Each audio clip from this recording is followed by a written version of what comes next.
पारा है वो चढ़ गया है।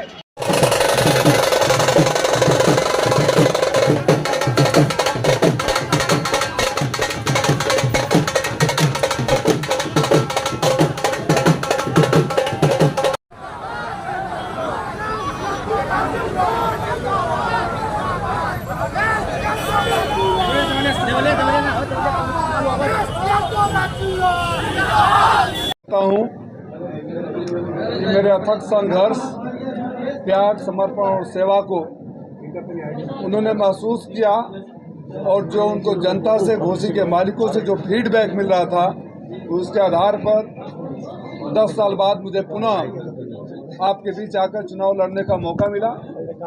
इसके लिए मैं अपने उन तमाम घोसी के कार्यकर्ताओं का भी आभार व्यक्त करता हूँ, अपने जिले की कार्यकारिणी के अध्यक्ष समेत सारे पदाधिकारियों का भी आभार व्यक्त करता हूं और उन जनता के भी आभार व्यक्त करता हूं जिन्होंने सर्वे में अपना ये फीडबैक दिया कि अगर राजीव राय प्रत्याशी बनकर आते हैं तो उनको कोई हरा नहीं सकता। ओम प्रकाश राजभर कह रहे हैं कि हारने वाला ही प्रत्याशी दे दिया, सपा की अब हार तय हो गई है। ओम प्रकाश राजभर को अभी भी आप सीरियस ले रहे हैं तो अब मैं क्या कहूँ।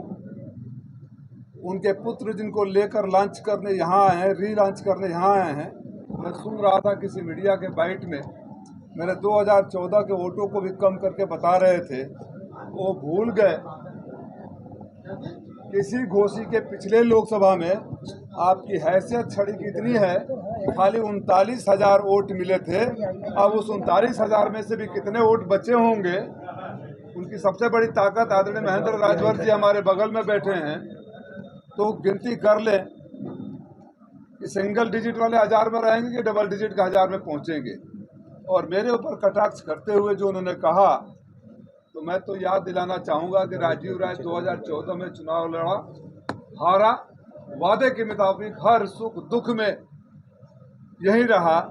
आपके पुत्र बनारस से 2022 में ही लड़ रहे थे, वहाँ उनकी कुटाई हुई और आपने कहा, हमने नहीं कहा कि भारतीय जनता पार्टी के गुंडे हमको मार रहे हैं। उन्होंने गुंडों ने कुटाई किया। अगर आपके शब्दों को मैं बारो करूं तो बनारस से भागकर घोसी आ गए और यहाँ बड़ी बड़ी बातें कर रहे हैं।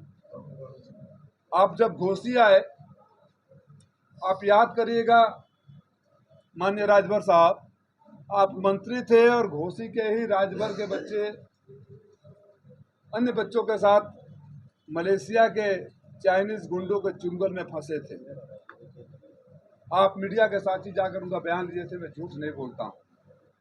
और बड़ी उम्मीदों के साथ वो गुहार लगा रहे थे। तब उन्होंने राजभर जी ने कहा था कि राजीव राय कर सकते हैं, हम मदद नहीं कर सकते। अरे जब मुसीबत में राजीव राय मदद कर सकते हैं तो वोट में वो आपकी मदद क्यों करें। इसी घोसी का एक राजभर बच्चा सुदूर अफ्रीका में उसकी मौत हो गई थी। 1 महीने से लाश पड़ी हुई थी, किसी को पता भी नहीं था कि कौन से देश में है। आपके पास गुहार लगाया, आपने ध्यान नहीं दिया और 1 महीने बाद में उसका पार्थिव शरीर लाने का काम किया, मदद भी दिलाने का काम किया। इसी घोसी अनाथ हो गए, आपने दरवाजे पर झांकने तक नहीं गए और आकर अपने बेटे को री-लॉन्च करने के लिए अगर घोसी में अहंकार की भाषा बोलेंगे, घोसी में झूठ बोलेंगे, तो घोसी उपचुनाव तो ट्रेलर था। इस बार आपको घोसी की जनता पूरी मूवी दिखा देगी 3 घंटे। बसपा का कैंडिडेट भी उन्होंने सेट कर दिया है और सपा को बड़ी परेशानी होने वाली है। तो क्या लग रहा है क्या भाजपा का बसपा से टाइप है?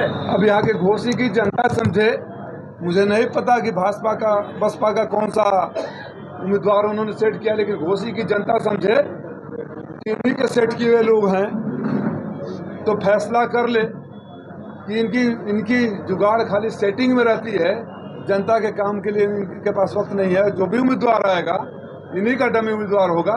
तो अच्छा किया उन्होंने बता दिया, जनता समझ गई और अपना फैसला सुना दिया। तो क्या लग रहा है कि बसपा जो भी कैंडिडेट डिक्लेयर कर रही है उसके पीछे बीजेपी का हाथ है कहीं कहीं सपा को हराने के लिए? लग क्या रहा है, आपने बोला कि वो कह रहे हैं, वही कह रहे हैं ना, हम तो कह नहीं रहे।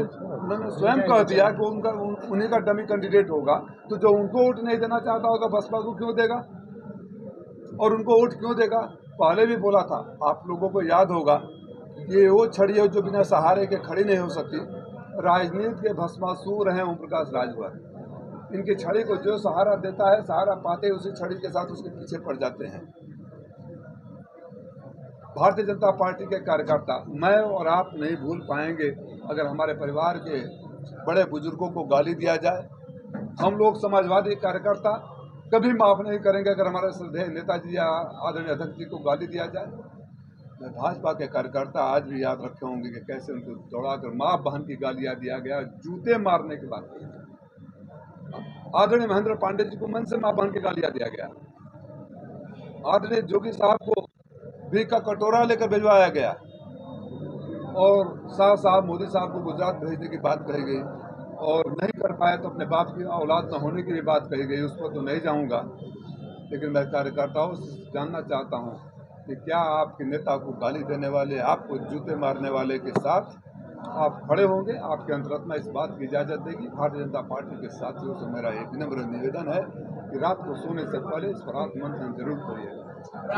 पीडीए की बात करेंगे, पूरे समाज बात करेंगे। मैंने कभी जात धर्म, पीडीए में पूरा समाज आ जाता है। पीडीए में कौन सा है, कौन सा समाज छूट गया? ये से आप लोग अपने तरीके से लेते हैं। राष्ट्र अध्यक्ष जी ने कई बार कह दिया, ये से अगड़ा भी है, ये से अल्पसंख्यक भी है, आदिवासी है और आधी आबादी भी है। तो पीडीए में तो सभी समाहित है। लेकिन तमाम जाति के जो नेता अलग अलग हैं, छोड़ते जा रहे हैं। आपके गठबंधन को छोड़ के लोग जा रहे हैं। जनवादी पार्टी ने अलग हो गई, अपना दल अलग हो गई।